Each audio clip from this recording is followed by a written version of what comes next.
Welcome to Lesson 3 of Advanced Saxophone Lessons Made Easy. Make sure you articulate. How it works.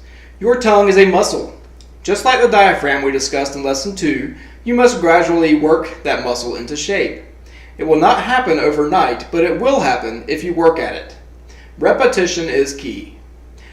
Before we can start developing fast, crisp articulation, we have to make sure we are articulating correctly. I discovered in college that I had been using the wrong approach to articulation for many years. I was using too much of the tongue to articulate, and that was slowing me down. So, to compensate for it, I would double-tongue everything. Double-tonguing is a method of articulation that involves both the tongue and the back of your throat, such as you would use when saying to coo. This can be helpful when very quick articulation is required, yet should not be relied on so that you overlook learning proper articulation techniques. If you learn the correct technique now and work on making it stronger and faster, you will have no problem articulating those 16th notes cleanly and with confidence. There are basically two different approaches to articulation: tip tonguing and anchor tonguing. Tip tonguing is a very crisp, light articulation that is primarily used in classical music. Anchor tonguing uses more of the tongue and produces a heavier, more accented articulation, like you would use for jazz. We will stick with the basic tip tonguing techniques for now. First, imagine what the tongue is actually doing when you articulate. Picture this. You are riding down the interstate, traveling 70 miles per hour. You roll your window down and hold your arm out the window, with your hand flat into the wind. What happens? The force of the wind causes your hand to move up and down. You really have to work at it to keep it level. This is the sensation you should be feeling when you are articulating correctly.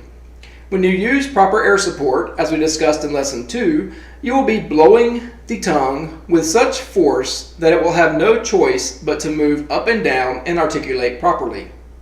Now for some easy exercises. Try this. Close off the tip of the reed on the mouthpiece with the tip of your tongue. Create air pressure by blowing into the closed off mouthpiece. When you feel you have built up a lot of pressure, relax your tongue and let the air open the gap and pay attention to what happens.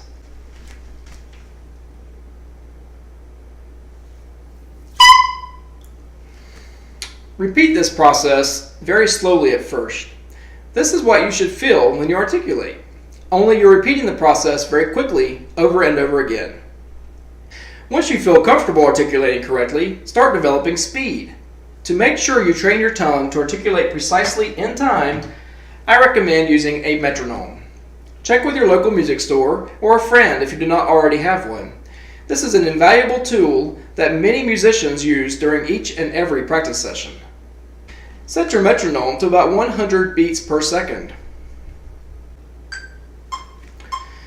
Using the correct articulation, play one middle G on each beat.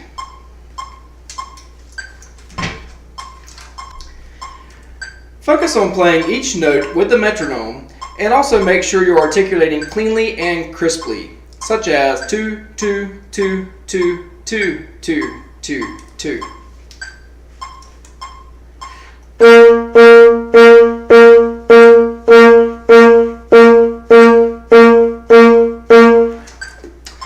Do this for a good 30 seconds to a minute, making sure you stay on the beat with the metronome using crisp articulation. In my opinion, it is better to play only one note at this point in order to remain focused on the beat and on your tongue, not your fingers. As a side note, when you're playing, think ooh instead of ah or ee. Ooh helps produce a warmer, richer sound. Once you are comfortable playing one note per beat, move to 2 notes per beat. Slowing your metronome down to about 65 beats per second may be wise if you're having difficulty at this point. This time, play 2 notes on each beat, making sure each note is crisp and every other note is on the beat.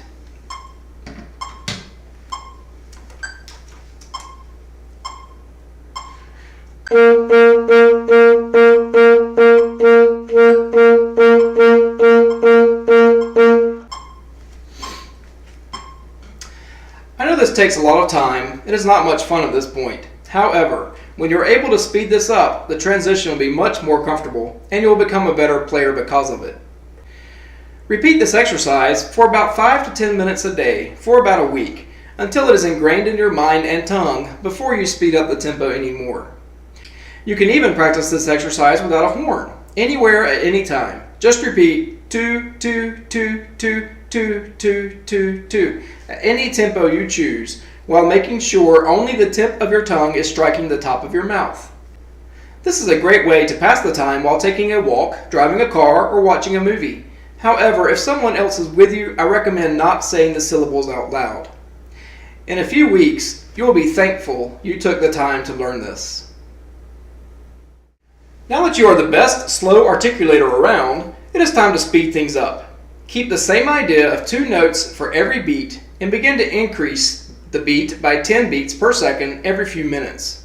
Once you get to 145 beats per second with eighth notes and are able to play each note clearly and crisply and in time, move the metronome back to 70 beats per second and work on 16th notes, or 4 notes per beat. Try these following exercises using the pentatonic scales, or the first 5 notes. Start off slowly, making sure your technique and articulation are clean.